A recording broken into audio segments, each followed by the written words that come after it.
মাদ্রাসার ভিতরে ছাত্রগুলো লেখাপড়া করে, ছাত্ররা লেখাপড়া করে। একজন গরিব ছাত্র, ওনার তেল কেনার টাকা নাই, তেল কেনার টাকা নাই, রাতের বেলা সবক মুখস্থ হয় নাই, পড়া মুখস্থ হয় না, তেল কেনার টাকা নাই। ছাত্ররা সবাই ঘুমায় গেছে, বাহির হয়ে গেছে। বাহির হইয়া যাইয়া জোনাকের ফলের ভিতরে চাঁদের আলোতে চোখগুলো কাছে নিয়া নিয়া নিয়া নিয়া কি যেন পরে, কাছে নিয়া নিয়া পরে। এবার পাশ দিয়ে একদল ডাকাত হেঁটে যায়। যাওয়ার সময় দেখি কে যেন এই জায়গার ভিতরে গুনগুন গুনগুন করে কি যেন পড়ে। ডাক দিয়া কয়, কে গো তুমি? আমি এই মাদ্রাসার ছাত্র, আমার কাছে তৈল কেনার টাকা নাই, আমার বাবা নাই, মা নাই, কে আমাকে তৈল কেনার টাকা দিবে? আমি এই জন্য তৈল কেনার জন্য আমি এই জায়গার ভিতরে কিনতে না পেরে আমি চাঁদের আলোতে, সোনাকের আলোতে আমি বসে বসে কি করি? কিতাব পড়ি, আল্লাহর কোরআন পড়ে। ডাক দিয়া কয়, হে দিন ছাত্র, তুমি আল্লাহর কোরআন পড়ো আর আমার কাছে আরেকেন নিয়ে আমি ডাকাতি করার জন্য যাই? না না না না না, আজকে আর ডাকাতি যাব না। আজকে আমি তোমাকে আল্লাহর কোরআন পড়ার জন্য আমি আমার হারিকেনটা, আমার এই ল্যাম্পটা আমি তোমাকে দান করে দিলাম। কন্যা সুবহান। আমি খুব ভালো করে বুঝার চেষ্টা করেন। ওই লোক দান করে দৌড়ে বাজারে গেছে, ডাকাতের দলের লোকগুলাকে বলে, যাও তোমরা ডাকাতি করতে যাও, আমি আর যাব না। দৌড়ে বাজারে যাইয়া দোকানের ভিতরে বাড়ি দিয়েছে। দোকানের ভিতরে ডাক দিয়া কয়, আমি অমুক ডাকাত, দোকানটা খোলা। আমি ভয় পাই তোমাকে সব ডাকাতি করে নিয়ে যাইবা। আমি আজকে ডাকাতি করার জন্য তোমার দোকানে আসি নাই, না আমার ক্ষমতা আছে তোমার দোকান ভাঙ্গা। দোকানদার দোকানটা খুলিয়া দেয় আর আমার মাথার ভিতরে একটু কেরাসিন তেল তুলিয়া দে। আইরে, আমরা ডাকাতি করতে যাই, মা নাই, আব্বা নাই, ছেলেটা তেলের জন্য পড়তে পারবে না আল্লাহর কোরআন। আমি ডাকাই থইতে পারি, কিন্তু আমি এইটা বরদাস্ত করতে পারি না। মাথার ভিতরে তৈল নিয়া ওই ছাত্র সামনে হাজির হয়ে গেল। ডাক দিয়া কয়, বাবা, এই যে তোর জন্য তৈল নিয়ে আসছি, তৈল নিয়ে আসছি, তুই এই তৈল দিয়া তুই লেখাপড়া কর, আরো যদি লাগে আমারে বলিস।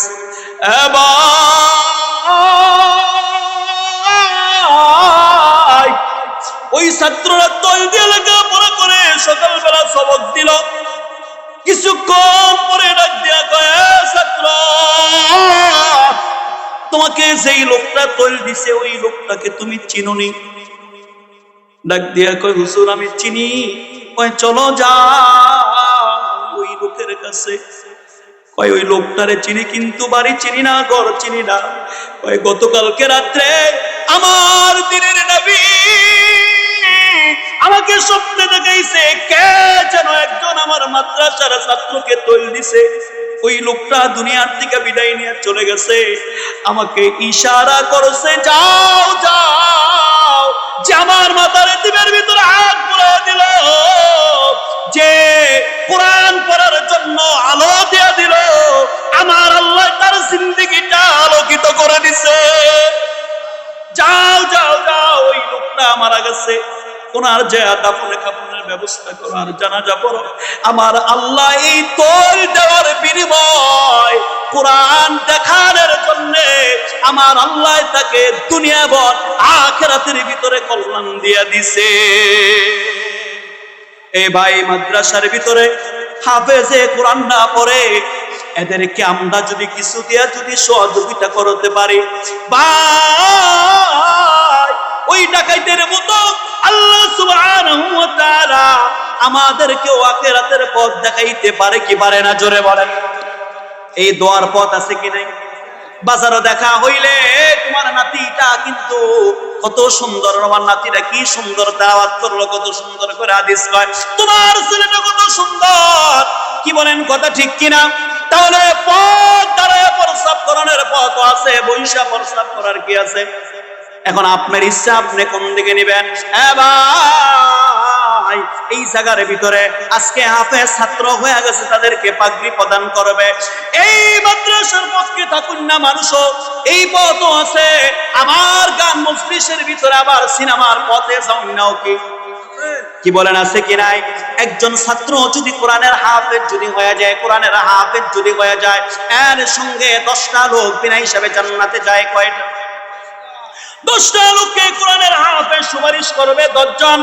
এর ভিতরে 10 জন সবার কথা বলার সুযোগ আমার নাই, সবার কথা বলার সুযোগ নাই। এক বাক্যে শোনেন, এ ভাই, 1 নাম্বার তার বাবা মা, এ ভাই দাদা দাদি নানা নানি, কয়জন হইল?